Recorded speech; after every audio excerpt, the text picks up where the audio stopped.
Today's review is on season 4 of the Told Drama series, Told Drama Revenge of the Island. Since season 4 is over, it's now time to give you my thoughts for this season. Chris and Chef return to Camp Wawanakwa, where in season 1 there was Told Drama, Island, of course. As for the old cast from seasons 1 through 3, they would not be in season 4. Now, I know a lot of people were disappointed not seeing the original cast, saying season 4 is going to suck. The new cast is going to suck. The old cast is way better. I miss Duncan. I want Owen back. I miss Pookie, etc., etc. Look, people, calm down. Some of the old cast have made cameo appearances this season. All the cast from seasons 1 through 4 are going to be together in season 5. Just give the new cast a chance. You may actually like them. I like the old and new, but I like the new cast even more. I just think they're awesome. I thought they were pretty awesome in season 4. The 13 contestants were Amaria, B, or Silent B, whatever you want to call him. Too bad this guy's real name is Beverly. Yeah, a girl's name? Come on. Brick, Cameron, Dakota, Dawn, Joe, Lightning, Mike, Sam, Scott, Stacy, and Zoe. In the first episode, Bigger, Badder, Bruderer, there were 2 teams, the Toxic Rats and the Mutant Maggots. Yuck. The Rats had B, Dawn, Dakota, Sam, Lightning, Scott, and Stacy. The Maggots had Amaria, Brick, Cameron, Joe, and Mike and Zoe. The 2 teams must build a totem pole that hangs from a tree with a time bomb strapped to it, which would go off in 7 minutes unless they cut it down, slide it down a hill, and place it on a tree stump. Both teams cut down their rope, placed it on the river, and riding down a waterfall and onto a slope. Meanwhile, here comes everybody's lovable big guy, Owen. He was the first old contestant to make a cameo. In the end, the Maggots won. Even though the Rats completed the challenge, the team destroyed the Maggots' cabin. That was the only thing left. Stacy was the first one to go. Go figure. I mean, look at the pissed off faces of Dakota, Sam, Scott, Lightning, Dawn, and B. In their minds, they were like, you know what? We know who we're going to eliminate, and that's Big Mouth over there because she doesn't know when to shut her big trap. I feel bad for poor Stacy, especially losing her hair when holding the marshmallow of toxic loserdom. She was obviously too sad and depressed to realize, but I'm sure her hair will grow back by season 5. Episode 2, Truth or Laser Shark. The last 12 campers compete in a getting to know you game, where Chris would read embarrassing facts about one of the teammates, and the victim had to buzz in and confess to earn points. Otherwise, that team will meet Old Fang. The next competition was an elaborate obstacle course in a mud pit. The second challenge was like ABC's Wipeout with the mud race and the red balls being a parody of the big balls. And in fact, the Told Drama series kind of reminds me of Wipeout. Pretty much the whole challenges and getting hurt and stuff like that. So, Anyways, the teams were given their mascots based on their team logo. A mutant and a rat. Yuck. Maggots won due to Cameron being tangled up in a rope and dropped in the mid to win. Dakota was eliminated for losing the challenge for her team due to being distracted by a group of damn photographers. In the third episode, Ice, Ice, Baby. Little vanilla ice for you. The remaining contestants take place in a rock mountain climbing and capturing the flag challenge. Joe becomes the leader of the Maggots while Scott is too busy trying to get rid of B, causing him to be eliminated. Episode 4, Finders Creepers. The teams are sent into the woods on a scavenger hunt. Most of the campers from each team will end up missing, so everyone will have to find them. Later, after Cameron puts a can of whoop ass on a big spider, the spider turned out to be no one but Izzy. Yay! Cameron is no longer afraid of spiders, but is afraid of Izzy. Go figure. Joe also ordered Brick to finish the challenge since everyone else was stuck in the spider web. He arrived first, but with the Rats having 2 remaining campers, leaving Brick the only one remaining, the Rats won. Brick luckily wasn't voted off, thank God, but he would switch teams, thanking Chris, as Chris would just say, whatever.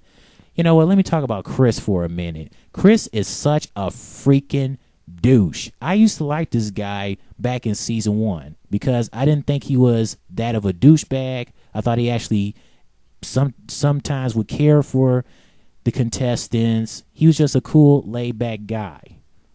But now, ever since season 2, it's all about the ratings. It's all about himself. Me this, me that. He's so selfish, and that is such a damn turnoff. Chris, get yourself together. You're such a douchebag. I can't stand him. And even when contestants get hurt, there's never enough money for them to get insurance to heal them or recover fast from their injuries and stuff like that. What kind of crap is that? Screw you, Chris. Screw you. That's all I have to say. Okay, anyways, episode 5, Backstabbers Ahoy. The next challenge was for both teams to have one person to go underwater to get water skis for the next challenge. Plus, Bridget makes an appearance. Yay!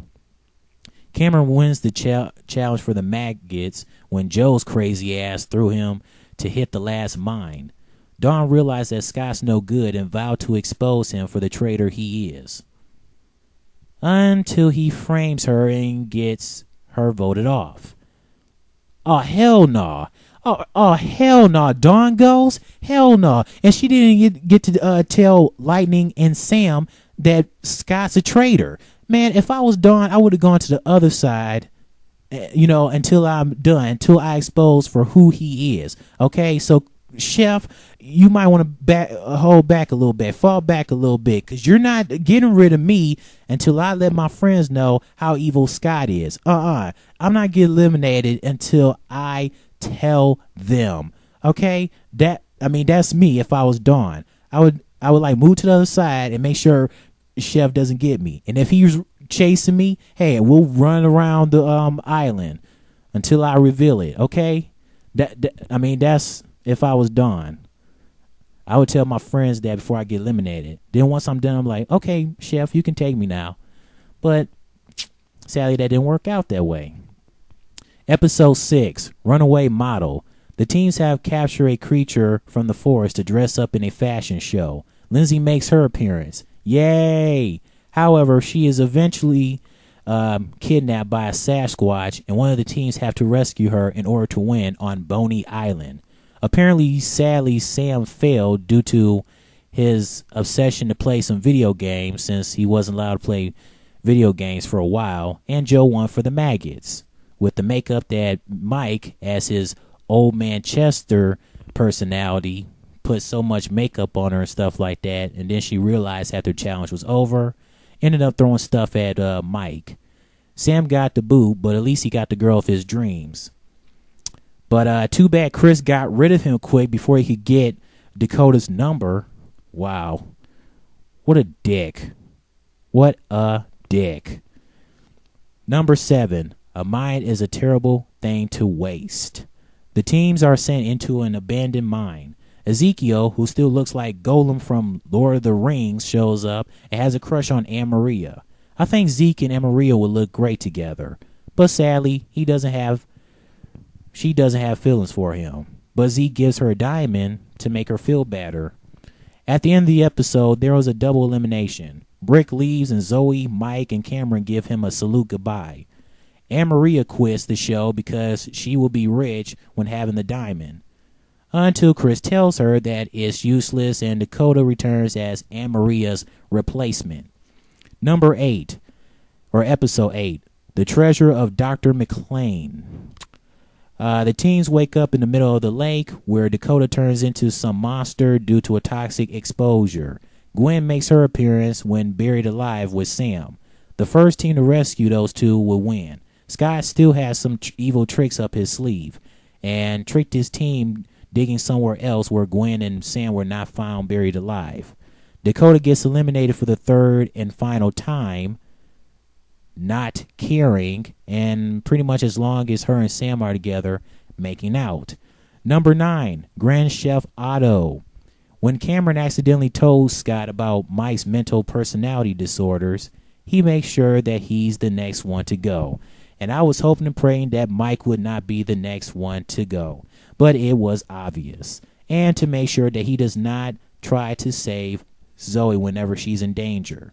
Duncan makes an appearance, but he soon escapes. Okay. Anyways, later it really goes too far. Scott goes too far by ripping off Mike's shirt, and he turns into his personality, Vito. And here comes Vito, and it leads to a pissed off Zoe to go find his ass and tell them that they're through, although they weren't together at all.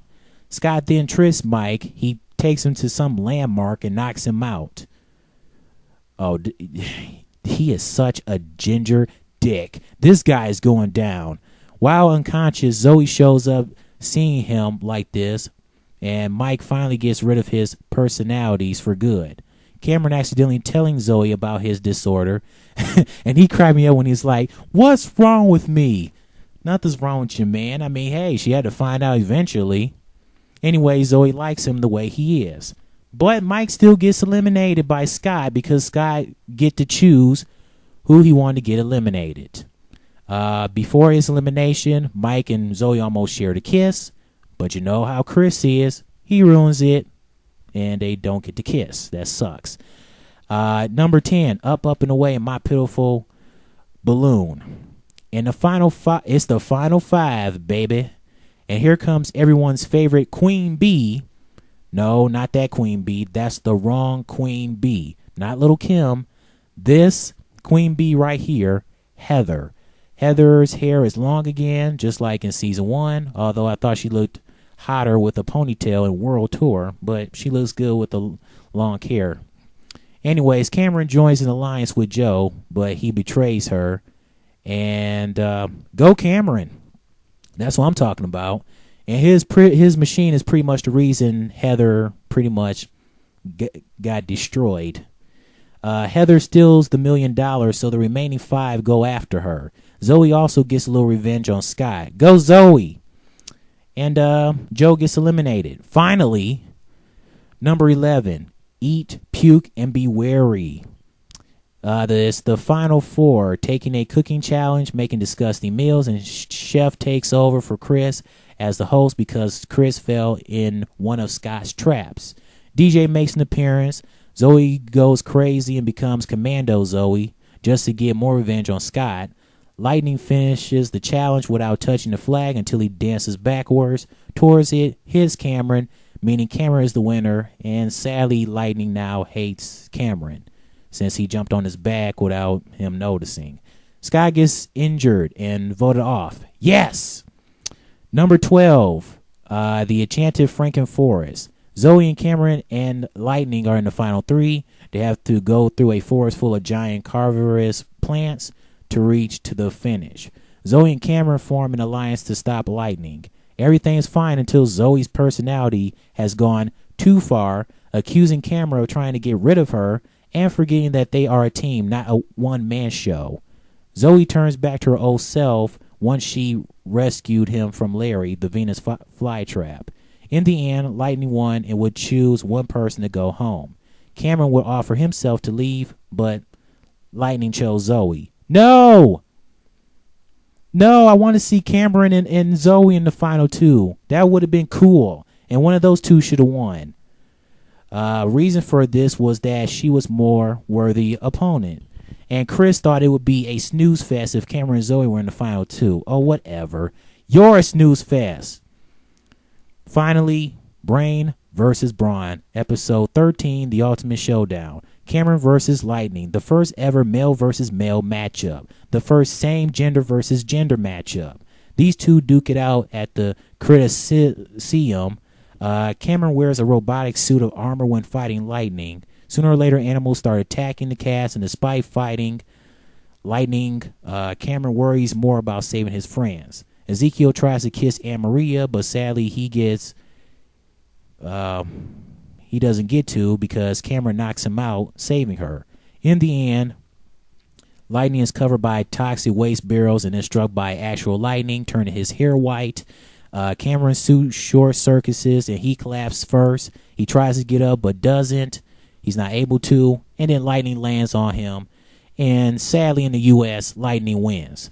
Oh, hell no. I want to recount. I thought Cameron was going to win in the U.S. I thought. But apparently he was going to win either in other countries or the U.S. But I really wanted him to win the U.S. And you know how those spoilers are. Somebody told me that Cameron was going to win Total Drama Revenge of the Island. But sadly, he won in other countries. So, of course, they had to let Lightning win someplace else. But I would let Lightning win in the other countries and Cameron in the U.S. I thought him winning the U.S. was very, very important. I mean, come on, man. But you know what? It's all good. I'm still breathing because at least they got an alternate ending of Cameron winning Total Drama Revenge of the Island. I give this a 9 out of 10, since Cameron didn't win. But as far as all that, the characters are pretty cool and funny in their own way. There was funny moments. The plots were pretty good. And it was a pretty good season 4. Give me your thoughts, your actual thoughts on Total Drama Revenge of the Island, season 4. So, anyways, that's pretty much it. I hope you enjoyed, and so long.